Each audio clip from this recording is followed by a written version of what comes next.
ఈ క్వశ్చన్లో ఏమడిగాడంటే voltage and current between points A and B in the given circuit అని అన్నాడు. పాయింట్ ఏ పాయింట్ బి ఇక్కడ ఉన్నాయన్నమాట. అంటే ఈ 2 రెసిస్టార్స్లో ఎంత పొటెన్షియల్ ఉందో మనం ఫైండ్ అవుట్ చేయాలి. ఇక్కడ ఒక సెల్ 27 అండ్ ఈ 2 సెల్స్ కూడా ఎలా ఉన్నాయంటే సిరీస్ కాంబినేషన్లో ఉన్నాయి. నెగిటివ్ టెర్మినల్ తీసుకెళ్ళి పాజిటివ్ కనెక్ట్ చేశాడు కాబట్టి ఈ ఈఎంఎఫ్ వాల్యూ యాడ్ అవుతుంది, 27 అవుతుంది. అది కూడా 14+13 చేస్తే కింద ఇంకొక సెల్ 27 ఇచ్చాడు. సో టోటల్గా ఇచ్చిన సర్క్యూట్ని మనం ఏ విధంగా డ్రా చేసుకోవచ్చు అంటే ఈ విధంగా డ్రా చేసుకోవచ్చు. So 27 and 27 14+13 27 again 27. కానీ కింద ఉన్న బ్రాంచ్ని ఇక్కడ రాశాను నేను.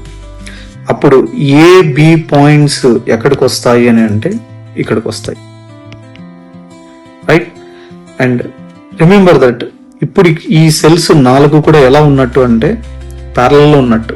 అండ్ ఈ రెసిస్టార్స్ కూడా ఈ మొత్తం కాంబినేషను ఈ కింద ఉన్న 2 రెసిస్టార్స్ కి సిరీస్ లో ఉన్నట్టు లెక్క, ఓకేనా. అయితే ఈక్వివాలెంట్ ఈఎంఎఫ్ వాల్యూ ఎంత ఉంటుంది ఈ 4 బ్యాటరీస్ వల్ల వచ్చే ఈఎంఎఫ్ అని అంటే ఇవన్నీ కూడా ప్యారలల్లో ఉన్నాయి కాబట్టి అన్ని ఐడెంటికల్ కూడా కాబట్టి ఐడెంటికల్ సెల్స్ ప్యారలల్ కాంబినేషన్ లో ఉంటే ఈక్వివాలెంట్ ఎంత ఉంటుంది అంటే ఒక్క సెల్ యొక్క ఈఎంఎఫ్ మాత్రమే పనిచేసేలాగా ఉంటాయన్నమాట. సో ఈక్వివాలెంట్ ఈఎంఎఫ్ వాల్యూ ఎంత అని అంటే కనుక ఒక్క సెల్ యొక్క ఈఎంఎఫ్ వాల్యూకి ఈక్వల్ అవుతుంది అన్నమాట, ఓకేనా. అదే ఐడెంటికల్ కాకపోతే లోయెస్ట్ ఈఎంఎఫ్ ఎంత ఉంటుందో అంతే సర్క్యూట్ లో ఉంటుంది. కానీ ఇక్కడ మనకి ఐడెంటికల్ ఇచ్చాడు కాబట్టి ఆ సమస్య లేదు, right.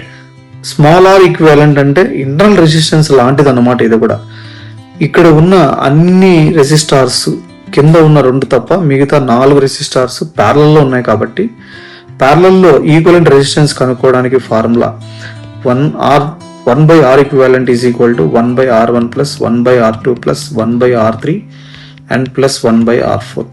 So 1/R equivalent is equal to అన్నీ కూడా 3నే కాబట్టి మనం ఏమని రాయాలా 1/3 plus 1/3 1/3 plus 1/3 మొత్తం అన్నీ కూడా ఎంత అంటే కనుక 4/3 అవుతుంది అనమాట. దెన్ 1/R ఈక్వివాలెంట్ 4/3 అయితే R ఈక్వివాలెంట్ ఏమవుతుంది 3/4 అవుతుంది. So R equivalent 3/4. కింద ఉన్న 2 రెసిస్టార్స్ సిరీస్ లో ఉన్నాయి కాబట్టి ఈక్వివాలెంట్ రెసిస్టెన్స్ ఇన్ సిరీస్ ఎలా వస్తుంది అంటే జస్ట్ యాడ్ చేస్తే వస్తుంది కాబట్టి 3 + 3 6 ohms.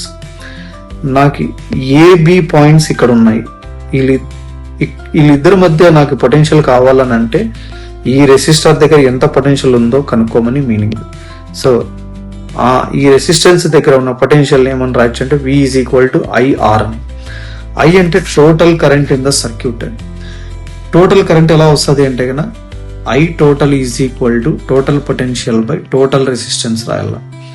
Total potential means equivalent ఈ ఈఎంఎఫ్ వాల్యూ 27.